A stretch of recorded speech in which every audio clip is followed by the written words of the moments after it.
Sahabat Oase Rohani Katolik yang terkasih, apa kabar Anda hari ini? Semoga Anda semua dalam keadaan sehat dan penuh semangat. Senang sekali saat ini saya M.I. Asyaneta dapat kembali menjumpai Anda dalam acara kesayangan kita Oase Rohani Katolik edisi hari ini. Bersama saya telah hadir narasumber kita. Beliau adalah Romo Alexander Erwin Santoso, MSF, atau akrab disapa Romo Erwin. Mari kita sapa dulu Romo Erwin. Selamat berjumpa Romo Erwin, apa kabar Romo? Salam jumpa semua, saya baik, semoga Anda juga dalam situasi diberkati dan siap mendengarkan firman Tuhan. Ya, amin. Kita mulai ya Romo. Sahabat Oase Rohani Katolik yang terkasih, sebagaimana biasa acara ini akan dibuka oleh doa yang akan dipimpin oleh Romo Erwin. Marilah kita berdoa. Dalam nama Bapa dan Putera dan Roh Kudus. Amin. Allah Bapa yang Maha Baik, iman Engkau anugerahkan kepada kami, supaya kami hidup di dalamnya. Semakin kami teguh dan kuat di dalam iman, semakin kami dapat menangani kehidupan ini, berkenan di hati-Mu, dan bahkan dapat menjadi inspirasi bagi saudara-saudari kami. Berkati kami, agar kami tercerahkan, agar hidup kami semakin memberkati. Demi Kristus, Tuhan dan pengantara kami. Amin. Dalam nama Bapa dan Putera dan Roh Kudus. Amin. Sahabat Oase Rohani Katolik yang terkasih, hari ini saya akan membacakan bacaan dari Kitab Wahyu. Aku, Yohanes, melihat sesungguhnya ada awan putih. Di atas awan itu duduk seorang seperti anak manusia, dengan sebuah mahkota emas di atas kepalanya dan sebilah sabit tajam di tangannya. Lalu keluarlah seorang malaikat lain dari bait suci.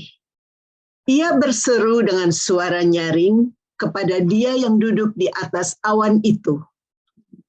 Ayunkanlah sabitmu itu dan tuailah, karena sudah tiba saatnya untuk menuai. Sebab tuaian di bumi sudah masak. Maka dia yang duduk di atas awan itu mengayunkan sabitnya ke atas bumi, dan bumi pun dituailah. Lalu seorang malaikat lain keluar dari bait suci di surga. Ia pun memegang sebilah sabit tajam. Dan seorang malaikat lain datang dari mesbah. Ia berkuasa atas api. Dan ia berseru dengan suara nyaring kepada malaikat yang memegang sabit tajam itu. Katanya, ayunkanlah sabitmu yang tajam itu dan potonglah buah pohon anggur di bumi karena buahnya sudah masak. Lalu malaikat itu mengayunkan sabitnya ke atas bumi dan memotong buah pohon anggur di bumi dan melemparkannya ke dalam kilangan besar, yaitu murka Allah. Maka buah anggur itu dikilang di luar kota, dan dari kilangan itu mengalirlah darah. Tingginya sampai ke kekang kuda, dan jauhnya 200 mil. Demikianlah sabda Tuhan. Syukur kepada Allah. Mazmur tanggapan. Tuhan datang menghakimi bumi. Tuhan datang menghakimi bumi. Katakanlah di antara bangsa-bangsa, Tuhan itu Raja. Dunia ditegakkannya tidak akan goyah. Ia akan mengadili bangsa-bangsa dalam kebenaran. Tuhan datang menghakimi bumi. Biarlah langit bersukacita dan bumi bersorak-sorai. Biar gemuruhlah laut serta segala isinya. Biarlah beria-ria padang dan segala yang ada di atasnya. Maka segala pohon di hutan bersorak-sorai. Tuhan datang menghakimi bumi. Biarlah mereka bersukacita di hadapan Tuhan, sebab Ia datang.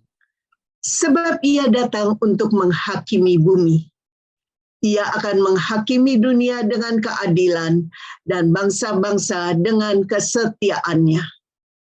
Tuhan datang menghakimi bumi. Sahabat Oase Rohani Katolik yang terkasih, mari sekarang kita siapkan batin kita untuk mendengarkan Injil.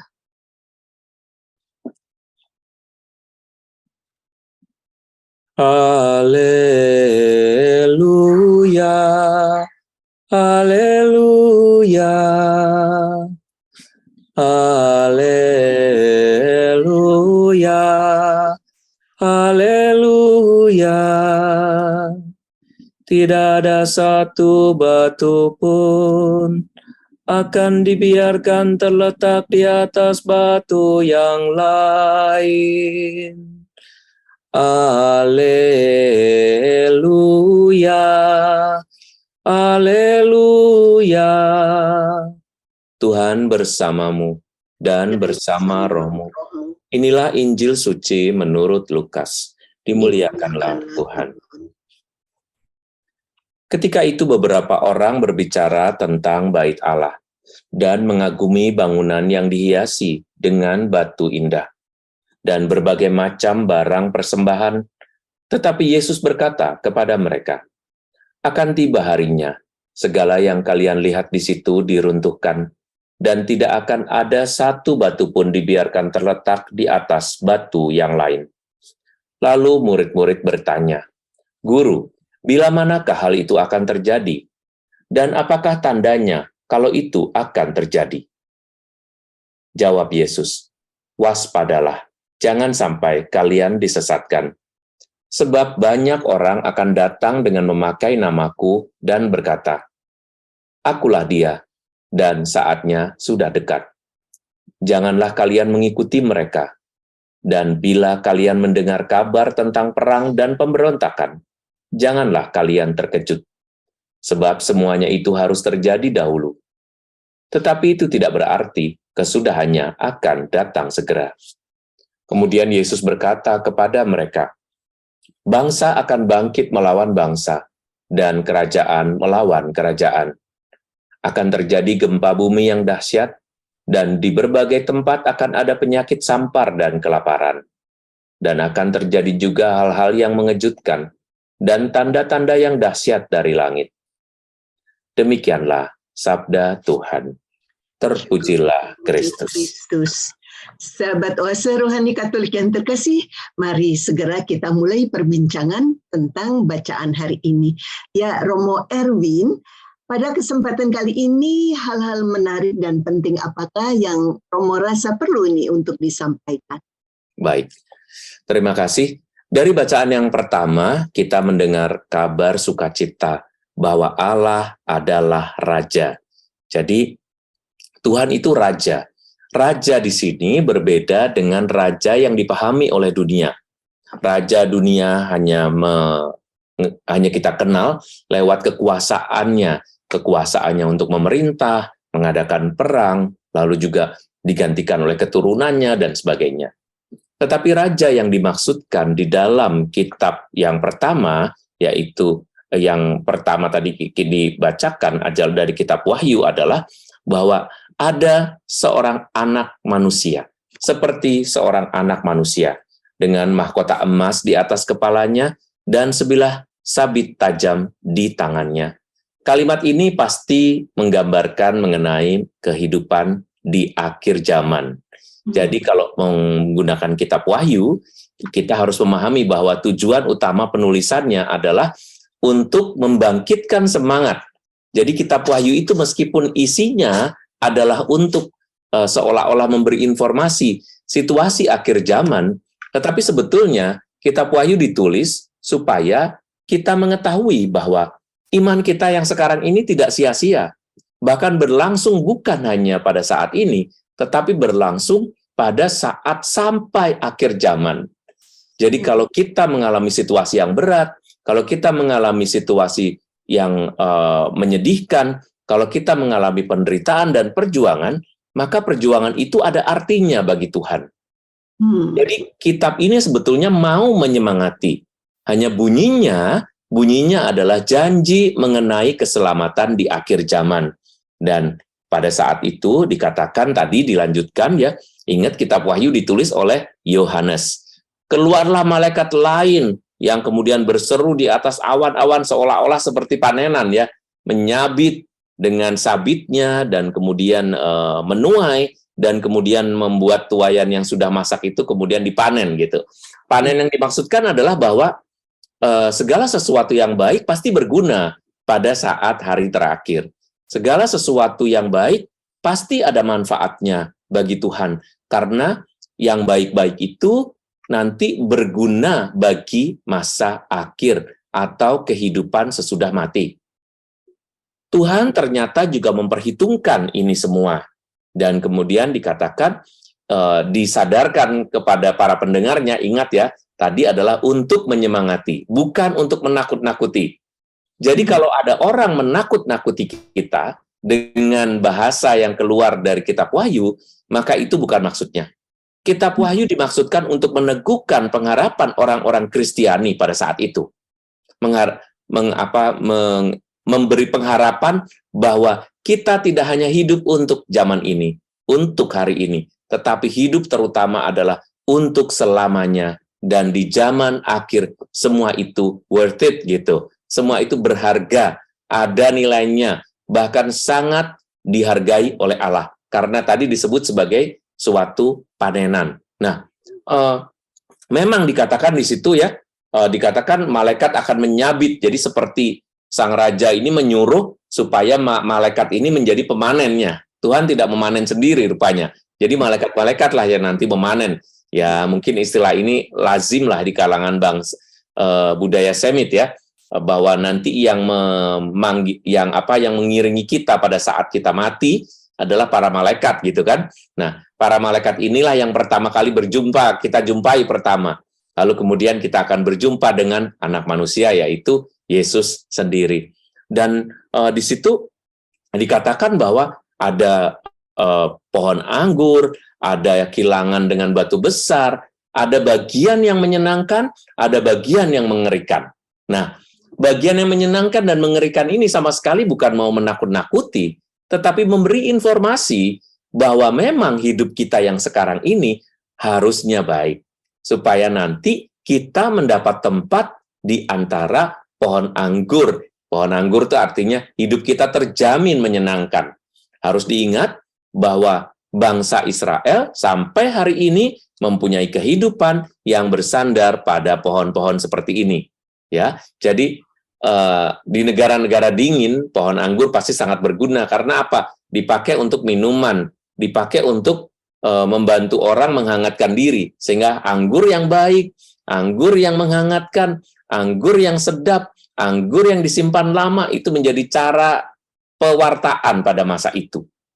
Maka dikatakan nanti di akhir kehidupan kita itu dijamin dengan panenan anggur gitu ya. Tapi apakah itu bentuknya anggur, ya kita nggak usah sampai ke sana ya. Yang penting adalah ada jaminan dari iman kita yang sekarang ini bahwa kelak suatu ketika Tuhan menjamin hidup kita. Dan ketika panenan itu tiba, artinya panenan itu ada perhitungan atas tingkah laku kita. Kalau baik ya diperhitungkan baik. Kalau kurang baik ya kita dianggap kurang baik. Jadi ada memang di sini bagian yang memperingatkan kita ya, bukan menakuti. Tapi memperingatkan kita bahwa hidup kita ini sekarang memang harus kita rawat dengan baik-baik. Dan kalau kita sudah merawat, jangan takut dengan kata-kata dari orang-orang di dunia ini. Kadang-kadang kalau kita baik itu kayak ngelawan dunia gitu. Ya, misalnya kita sendiri nggak korupsi, kita sendiri berkata jujur, orang langsung bilang, ya elah lo jujur banget.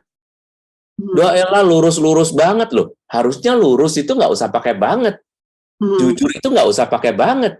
Jujur ya jujur, lurus ya lurus, benar ya benar. Nggak perlu pakai kata-kata yang seolah-olah jadi membuat orang menjadi aneh. Tetapi sekali lagi, inilah dunia yang sering membuat kita jadi gampang melakukan perbuatan baik. Mungkin awal seperti itu, Ibu Syareta. Ya, saya justru pertama akan meminta lebih ditegaskan bahwa sebetulnya dimaksud dengan masa panen ini adalah apakah bisa dikatakan itu masa akhir zaman, Romo? Ya, betul. Masa panen itu adalah masa akhir zaman. Wahyu Ya, memang bercerita tentang itu. ya. Dan kita kan sebetulnya nggak ada yang tahu kapan masa itu datang gitu ya Romo ya. Betul, Ya, ya. Itu nanti dijelaskan pada bacaan Injil atau di bacaan yang kedua. Iya, iya.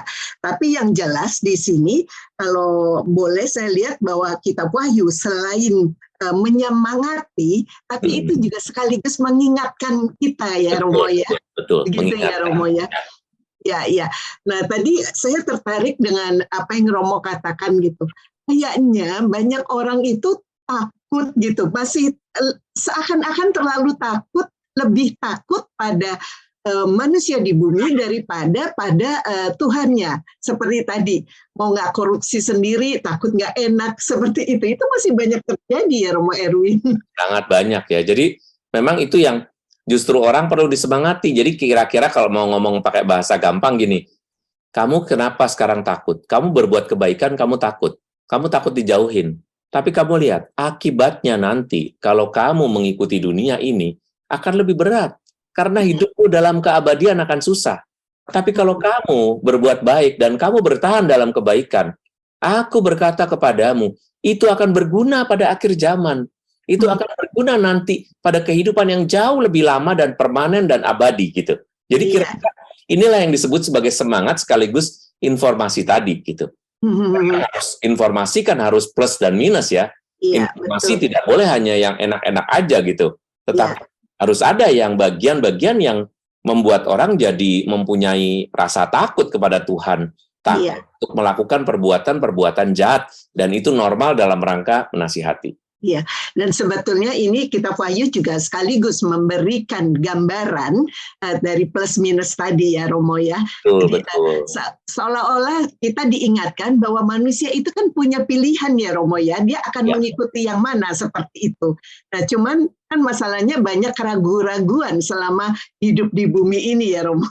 Betul, betul. Keraguan-raguan itu biasanya muncul justru ingin mempertahankan kehidupan yang sekarang. Ingin membuat hidup kita yang sekarang ini tanpa masalah. Tetapi yang tanpa masalah itu pun tidak mungkin. Tidak ada orang yang berbuat jahat terus tanpa masalah. Orang yang berbuat baik pun tidak mungkin tanpa masalah. Masalah itu selalu ada. Dan cara kita menyelesaikan masalah itu, kalau masalah ditutup dengan masalah, namanya gali lubang, tutup lubang. Ya nggak sih? Kalau misalnya kita udah berhutang nih, misalnya berhutang pada pinjol, misalnya pinjaman online, ya kan? Itu kan bunganya besar misalnya.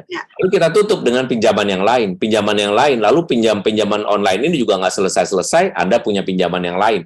Seperti itu juga dengan kehidupan yang penuh dengan dosa. Kehidupan yang penuh dengan dosa, tanpa ada kemauan untuk memperbaiki, maka dosa akan ditutup dengan dosa. Misalnya, kita melakukan dosa korupsi. Bagaimana kita membuat hidup kita baik di mata orang lain? Kita berbohong bahwa kita tidak korupsi. Maka lubangnya ditutup dengan lubang yang lain, yaitu kebohongan, ya kan? Korupsi itu juga bagian dari kebohongan. Ya. Lalu dari kebohongan itu, waduh, kamu ternyata bohong ya, ternyata begini, ada orang yang bohong. Kita tutup lagi dengan kebohongan baru, enggak, aku beneran kok, aku sumpah. Nah, menggunakan nama Tuhan dengan jelek, menggunakan nama Tuhan dengan sembarangan, itu dosa baru lagi. Jadi dosanya nambah, karena memang tidak bisa atau tidak mampu menangani hidup dengan baik. Nah, disinilah Tuhan mengingatkan sebetulnya, sorga itu bukan hanya nanti, tetapi sekarang ini juga kamu bisa membawa hidupmu ke dalam sorga. Sorga artinya apa? Melepaskan kita tanpa masalah.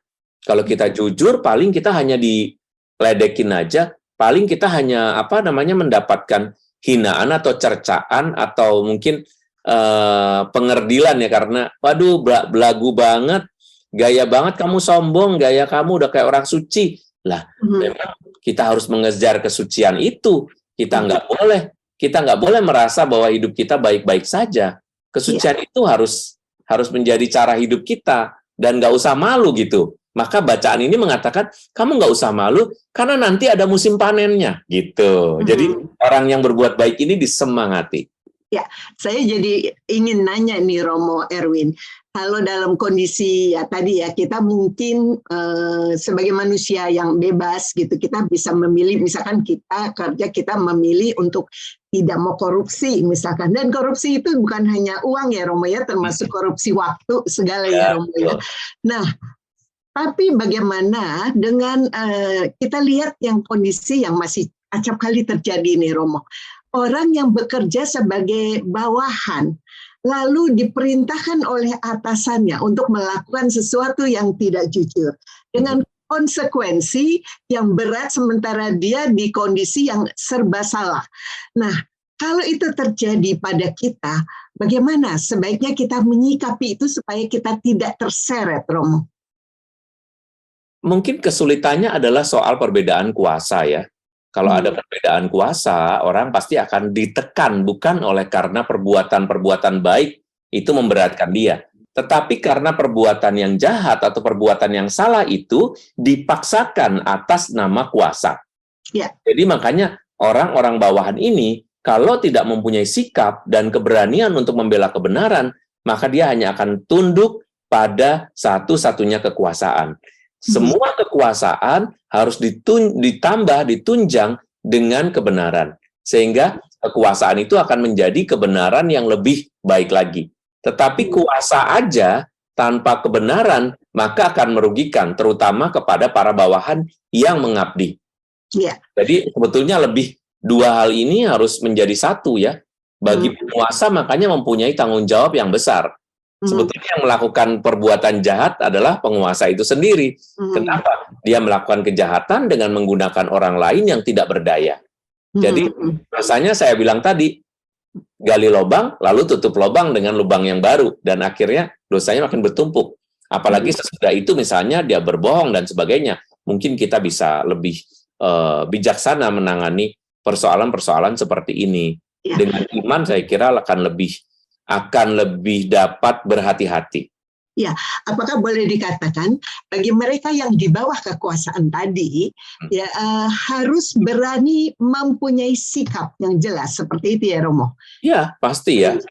Yang jelas adalah sikap yang tadi disampaikan sebagai satu semangat ya, satu semangat dari Yohanes melalui kitab Wahyunya bahwa kamu jangan takut kalau ada seseorang yang menakut-nakuti kamu karena kuasanya, tetapi itu akan membawamu kepada maut, maka kamu harus berani mengatakan tidak. Berani menolak. Karena mereka tidak berkuasa atas kematian dan kehidupanmu sesudah mati. Ya, dan sebetulnya penguasa yang sebenarnya adalah bukan atasannya itu ya Romo ya. Betul. Itu harus diberi semangat. Nah, itu namanya semangat dan informasi seperti itu, Bu. Ya.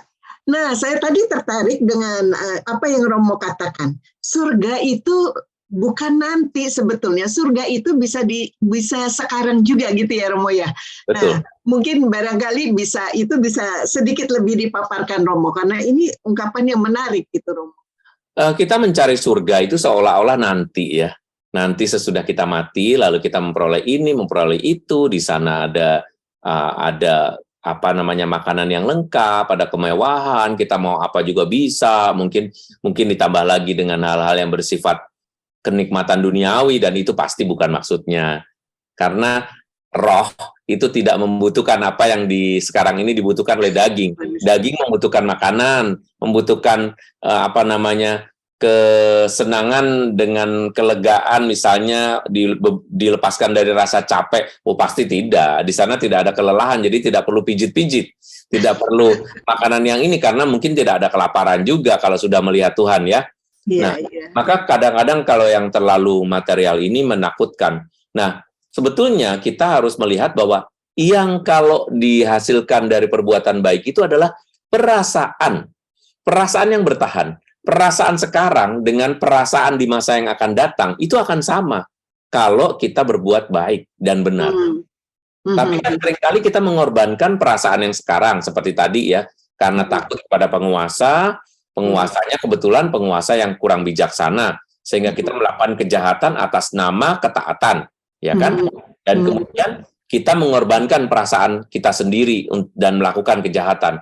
Dan kita lupa bahwa selama saya melakukan kejahatan itu hati saya tidak damai, dan ini tidak surga.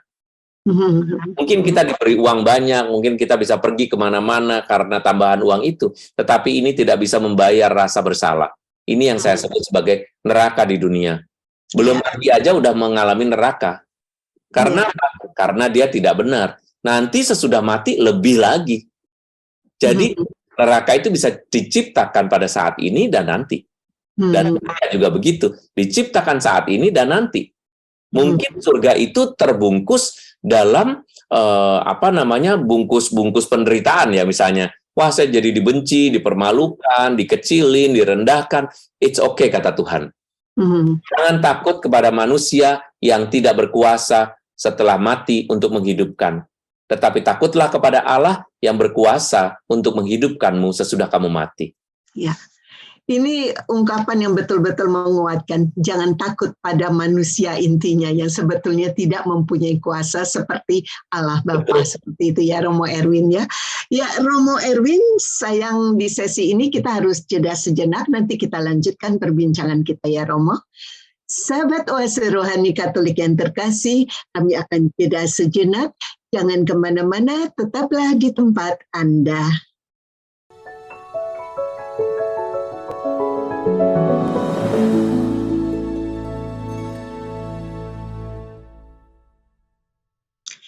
Sahabat Oase Rohani Katolik yang terkasih, terima kasih masih bersama kami di acara Oase Rohani Katolik edisi hari ini. Masih bersama dengan Romo Alexander Erwin Santoso, MSF, dan saya MIA Syaneta.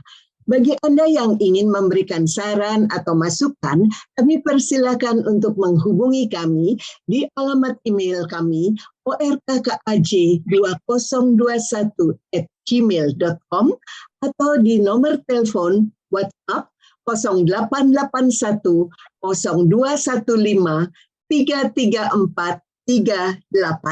Mari segera kita lanjutkan perbincangan kita.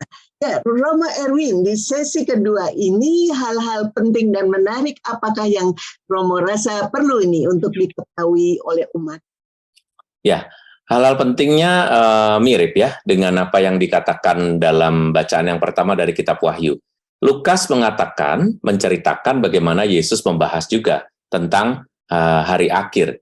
Tetapi hari akhir di sini, kalau tadi menyemangati, kalau yang ini adalah sebuah peringatan bahwa hari akhir itu akan terjadi, tetapi gimana kejadiannya, kalian tidak akan pernah tahu. Kalau ada seorang yang merasa tahu, ada seorang yang belagu, yang sok tahu, maka itu pasti orang yang salah, karena dia tidak tahu yang sebenarnya. Dan apa yang dikatakannya itu bukan suatu pengetahuan, tetapi itu adalah satu omong kosong gitu. Bahkan dia sampai berkata begitu. Yang pertama itu. Yang kedua, memang mengatakan mengenai adanya hari akhir. Jadi kalau tadi Wahyu, Yohanes mengatakan bahwa akan ada hari akhir di mana itu seperti musim menuai atau panen ya. Nah, Yesus sendiri mengatakan hal itu dalam bentuk memang ada. Hari akhir itu akan ada.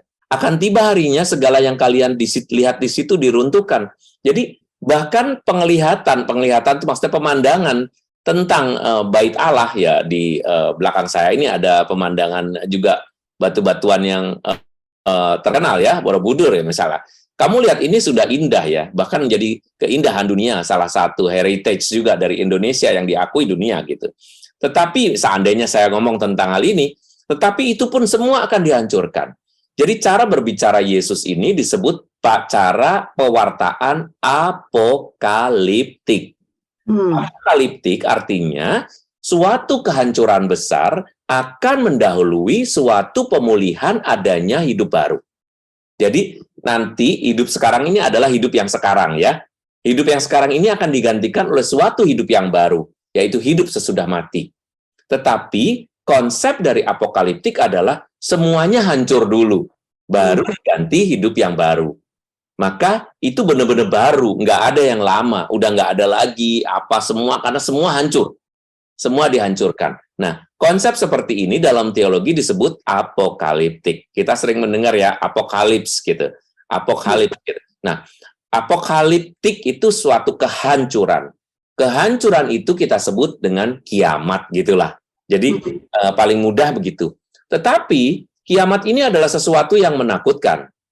Sesuatu yang menakutkan artinya apa? Ya orang nggak mau ngalamin, waduh kapan ya, kan orang cemas ya. Kalau menghadapi situasi yang berat kan pasti cemas. Iya, Kalau menghadapi situasi yang menakutkan kan dia cemas pasti.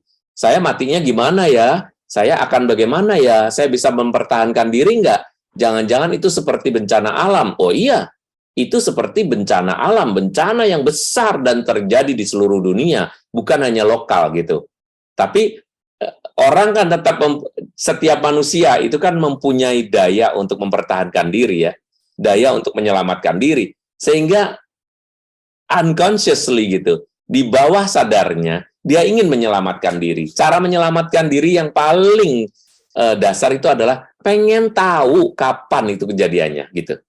siap-siap ya Romo. Ya, pengen tahu kejadiannya, inilah yang membuat orang jadi salah. Kita sering lihat ya, kita sering lihat di Indonesia ini terutama ya kan, orang berlomba-lomba mempunyai kerajaan ini, kerajaan itulah, tiba-tiba muncul kerajaan-kerajaan yang menceritakan tentang inilah yang mempersiapkan kerajaan maut yang akan datang gitu ya, mempersiapkan surga. Maka ada yang berlomba-lomba bunuh diri, hebat-hebat ya, menakutkan. Ada yang berlomba-lomba nanti mandi di mana supaya ini, pokoknya membuat ritual-ritual supaya dibebaskan dari apokaliptik ini, gitu. Dibebaskan dari kehancuran besar ini gitu.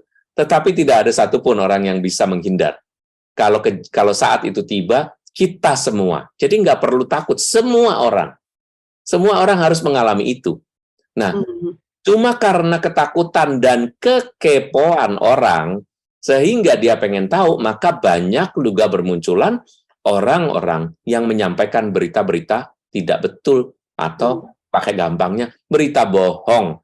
Ya. Kan dari pengetahuannya, tetapi berita ini muncul dari dirinya kira-kira ya. Jadi ramalan-ramalan akan terjadi ini, akan terjadi itu. Nah, Tuhan Yesus mengatakan, waspadalah, jangan sampai kalian disesatkan. Kenapa Tuhan mengatakan disesatkan? Sebab kalau orang dalam situasi takut, apalagi ketakutannya adalah ketakutan dihancurkan, ketakutan mati, misalnya ya, disesatkan itu adalah, udah, zaman akhir itu akan datang dalam waktu 2 tahun lagi. Kamu harus menyerahkan semua hartamu. Nah, padahal harinya bukan yang 2 tahun lagi, dan tidak betul itu gitu. Maka dia serahkan semua hartanya. Akibatnya apa? Nerakalah yang terjadi. Kenapa? Karena dia nggak punya duit, dia nggak bisa makan, dan keluarganya jadi susah. Kenapa? Karena kabarnya adalah, oh, kiamat akan segera terjadi. Dan ini orang dalam situasi takut, biasanya akan melakukan tindakan-tindakan yang salah. Semakin takut, semakin emosional, maka apa yang dilakukannya akan menjadi suatu kesalahan. Ya. Maka kita harus yakin betul-betul bahwa apa yang kita lakukan ini adalah suatu kebaikan, suatu kebenaran. Jadi nggak boleh kita melakukan perbuatan-perbuatan yang nanti malah merugikan kita sendiri, karena ya kita nggak tahu ya apakah ini benar atau enggak gitu. Bahaya banget kan kalau misalnya itu tidak menjadi kebenaran, buat kita malah melakukan hal-hal yang mengerikan. Ya itu tadi misalnya pernah terjadi ya, serombongan atau sekelompok orang bunuh diri beramai-ramai. Kenapa? Karena besok adalah hari kematian. Daripada kamu mati, mendingan kita mati sekarang dengan ritual begini begitu. Ini yang perlu ditangkap adalah pemimpinnya, karena dia membuat kebohongan. Kenyataannya tidak terjadi kan? Kata Tuhan Yesus yang 2000 tahun yang lalu aja tidak terjadi sampai saat ini. Lalu ngapain kita membuat spekulasi dan mempengaruhi orang? Kan yang perlu itu bertobat, bukan karena dia bukan karena dia takut, tetapi bertobat karena memang dia ingin memperbaiki hidupnya. Bukan pada ketakutan yang saat ini terjadi karena dia takut besok mati, bukan gitu ya. Maka tadi bacaan yang pertama melengkapi, orang itu harus disemangati untuk melakukan perbuatan baik. Bukan ketakutan besok mati, bukan. Nah, orang-orang yang sering menakut-nakuti ini biasanya udah hopeless dia gitu, udah nggak punya harapan, maka ditakut-takutin aja, ingat ya, besok itu kita mati, maka kamu serahkan semuanya. Akibatnya orang serampangan, lalu menyerahkan ini, itu, dan sebagainya dalam kepanikan. Tuhan tidak ingin, dan itu dijelaskan dengan sangat tegas. Dia tidak akan melakukan itu kepada kita. Dan sebetulnya kalau tadi dikatakan hari akhir itu kita nggak tahu kapan, jadi kan yang ngapain juga kita terlalu mengkhawatirkan yang berkepanjangan kan Romo, karena kita nggak tahu sebetulnya itu kapan. Yang harusnya bukan khawatir ya, harusnya bersemangat tadi loh. Jadi bunyinya itu bukan khawatir atau takut akan kematian atau kiamat, tetapi kita bersemangat untuk melakukan perbuatan baik karena nanti ada nilainya gitu. Kayak orang tuh ngumpulin poin lah gitu ya. Ngumpulin poin. Kalau sekarang kan orang bersemangat kan. Kenapa? Kalau beli di sini, kamu bisa mendapatkan poin. Maka orang bersemangat beli di situ lagi. Semua orang dikasih kartu ya. Dengan modal satu kartu itu orang berulang-ulang akan beli. Nah ini kan menyemangati kan. Karena apa? Sebetulnya kan ada bahasa jelek juga di situ. Kalau kamu nggak punya kartu, maka kamu nggak dikasih diskon. Sama kan? Tapi kan yang itu nggak diberitakan. Yang diberitakan adalah milikilah kartu ini supaya kamu mendapat poin dan nanti poinnya bisa ditukar, kamu bisa beli lagi. Nah, kalau firman Tuhan bukan hanya poin-poin gitu, tapi firman Tuhan benar-benar kejadiannya jauh lebih besar. Apa yang kamu lakukan sekarang itu akan berbuah menjadi suatu kebaikan dan kelak akan secara permanen kamu miliki, yaitu surga. Iya, jadi istilah mengumpulkan poin ini bagus sekali Romo ya, mudah dicerna bahwa mudah dicerna, ya betul. Kenapa kita nggak mengumpulkan poin-poin kebaikan gitu, atau menanam ya Romo ya, menanam benih-benih kebaikan supaya nanti panennya juga panen sesuatu yang bagus gitu kan ya Romo ya. Betul sekali. Ya, Romo, bagaimana kalau kita masih kita punya orang di lingkungan kita yang kita tahu terlalu percaya dengan hal-hal tadi ya, yang orang-orang yang munculnya orang-orang yang menakut-nakuti dengan segala caranya. Kita tahu kalau itu nggak benar, tapi bagaimana kita bisa berperan positif ke orang yang lingkungan kita yang ketakutan itu, Romo? Biasanya orang-orang yang percaya pada hal-hal yang seperti ini ya, pada hari akhir, lalu mujizat yang selalu harus ada gitu ya. Orang-orang seperti ini sedang mengalami persoalan. Jadi kita perlu memahami mereka dari sisi psikologis, bahwa biasanya orang dalam kondisi tanpa harapan, biasanya akan lebih percaya pada hal-hal seperti ini. Sedangkan orang dalam kondisi biasa, biasanya tidak mencari, bahkan nggak mau bersentuhan. Nggak mau, ngapain aku mikirin yang begitu-begitu, aku jadi pusing, nggak mau gitu. Nah, kalimat ini mau menunjukkan bahwa sebetulnya orang-orang yang bermasalah berat, itu paling mudah dibohongi. Nah, maka kita harus menjadi kabar sukacita buat mereka. Kabar sukacitanya apa? Ya kita sampaikan bahwa kebenaran itu ada dalam Tuhan, berdoalah, dan tidak ada sesuatu pun yang akan diberikan dalam waktu cepat atau instan. Tuhan akan memulihkan kamu lebih rapi, lebih permanen, tetapi bukan dengan cara-cara yang seperti itu. Cara-cara instan itu hanya akan membuatmu takjub sesaat. Tetapi kemudian kamu tidak tahu bagaimana melanjutkan kebaikan. Tetapi kalau kamu bisa melanjutkan kebaikan itu dalam semangat, karena merasa dikasihi oleh Tuhan, karena merasa dicintai oleh Tuhan, dan karena ingin melakukan hal yang baik buat Tuhan, maka Anda akan melakukannya bukan dengan rasa takut. Karena orang baik atau orang jahat sama-sama mendapatkan masalah di dunia ini. Itu tidak akan dijauhkan, tetapi bagaimana orang menangani masalahnya, itulah yang disebut iman. Dan biasanya orang yang beriman akan menyelesaikan masalahnya dengan iman. Dengan omongan-omongan kosong seperti itu. Ada kata penting di situ, yaitu iman itu tadi. Jadi seberapapun seseorang mengalami masalah, iman itu yang akan menguatkan dia gitu ya Romo ya. Ya, betul. Ya. Nah, Romo tadi kan disebutkan pada saat akhir zaman itu nanti semua akan hancur, akan ada kehancuran besar yang menggantikan hidup yang baru gitu. Nah, Romo kalau dikaitkan dengan bacaan pertama tadi, nah yang dimaksud hancur semua ini apakah hanya mereka yang tadi melakukan kesalahan saja, sementara yang melakukan kebaikan-kebaikan itu akan selamat? Kehancuran itu akan terjadi pada semua kalau pakai teori apokaliptik. Jadi teori apokaliptik ini berarti teori semuanya akan hancur lalu dibuat bumi yang baru. Tadi kan makanya bahwa gempa bumi yang dahsyat, lalu ada penyakit dan apa gitu ya, seolah-olah terjadinya lokal ya. terjadinya secara apa namanya ya secara setempat gitu. Tetapi sebetulnya ini terjadi pada semua. Yang saya bilang makanya tidak perlu takut. Siapapun akan mengalami itu. Tetapi bisa jadi kita mati duluan sebelum kiamat itu terjadi kan, karena kita nggak tahu kapan kiamat itu akan terjadi. Iya. Kiamat ini bukan kematian seseorang ya. Kiamat ini adalah kehancuran bersama. Kehancuran bukan berarti karena apa? Karena dosa atau apa, tetapi karena Tuhan ingin membuat sesuatu yang baru. Itu teori apokaliptik kira-kira pakai bahasa mudahnya lah seperti itu. Iya, iya. Romo tadi kan dikatakan ya bahwa sebetulnya kan mau menciptakan neraka atau surga itu tidak usah nunggu akhir zaman gitu kan ya Romo ya. Nah, betul. Kalau tadi ada fakta bahwa kita tidak tahu kapan akhir zaman itu akan terjadi. Nah, sedangkan kita punya pilihan untuk kita menciptakan neraka atau surga. Dikaitkan lagi dengan kita sendiri nggak pernah tahu kapan kita akan dipanggil menghadap Tuhan. Sebetulnya patokan ini udah sangat jelas ya Romo ya. Betul banget. Patokannya sudah sangat jelas, semua orang pasti akan mati. Dan pada saat mati dia akan menghadap Tuhan. Dan Tuhanlah yang mempunyai hidup kita. Dan kita harus bertanggung jawab, ya itu sebetulnya jelas. Tetapi teori dunia ini kadang menyelewengkan itu. Kita bisa mati ke mana, kekosongan, maka daripada kita kosong nantinya, mendingan sekarang diisi dulu, senang-senang dulu semasa hidup. Itu banyak teori-teori seperti itu. Iya.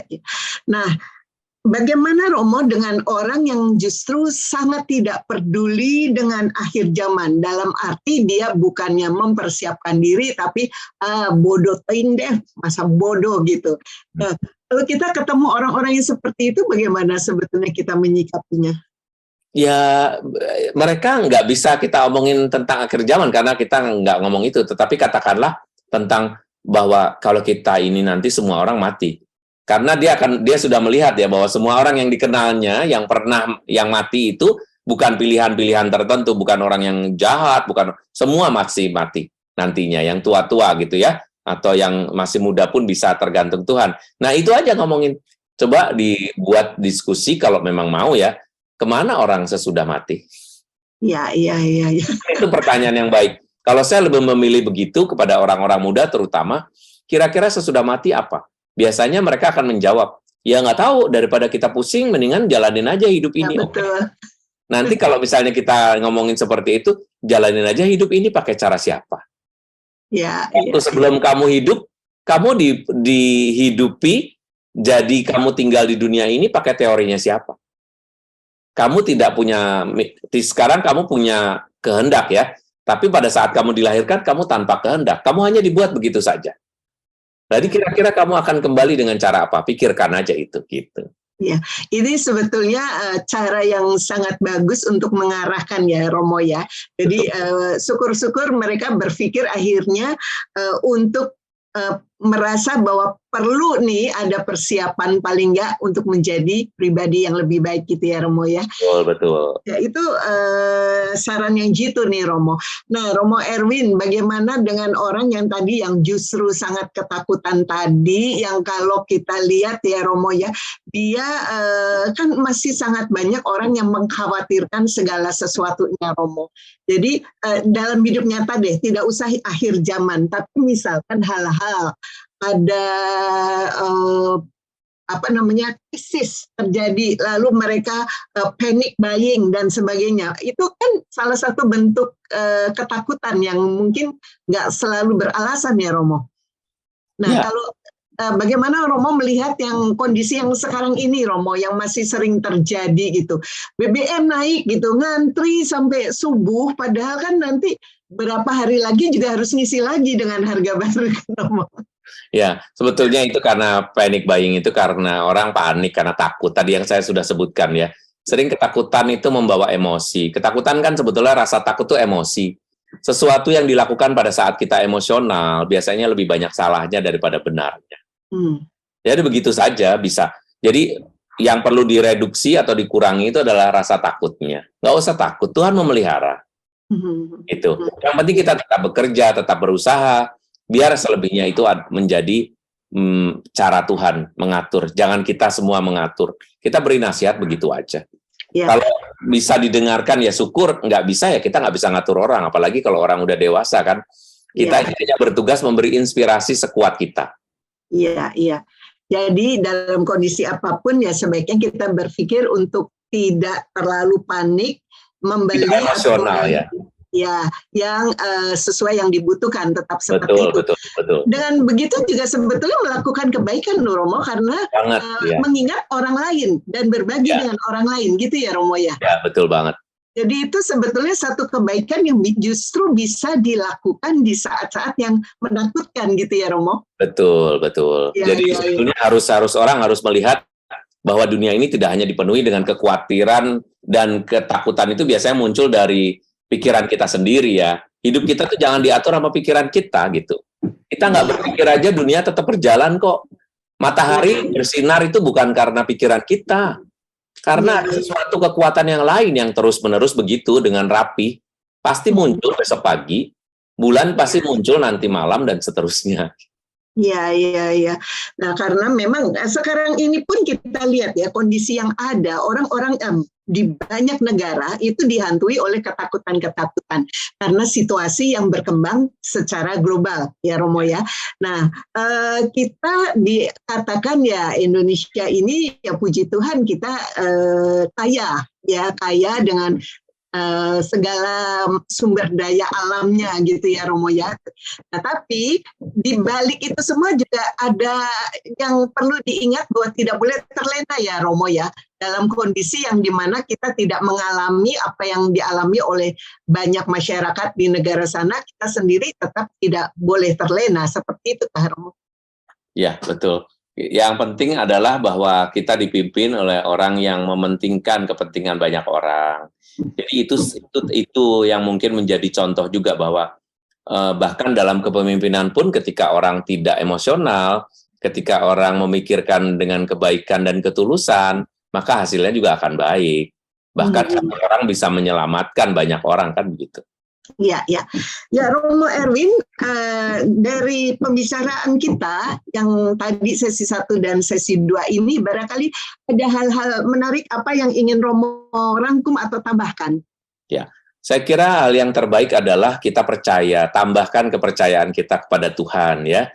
Dengan kegembiraan, dengan iman yang hidup, kita akan jauh lebih sehat dalam berpikir atau memikirkan hidup kita gitu.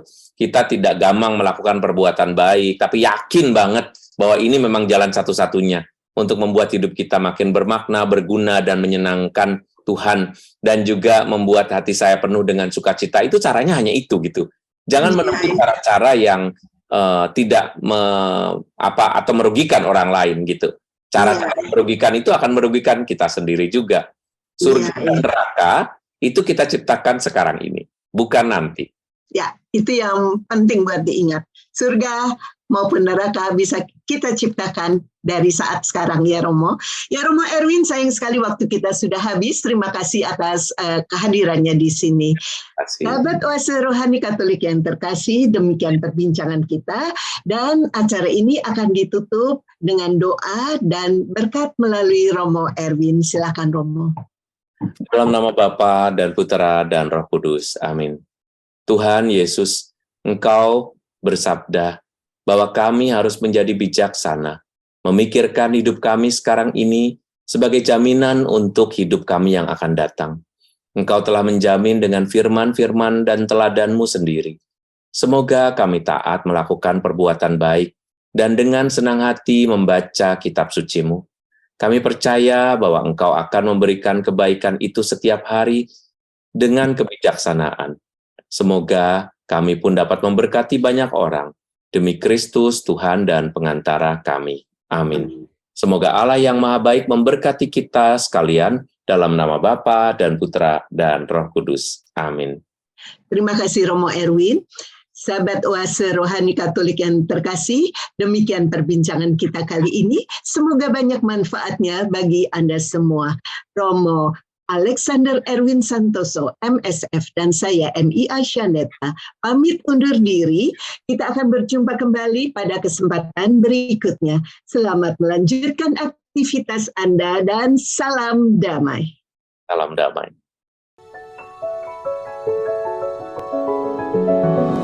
Tuhan.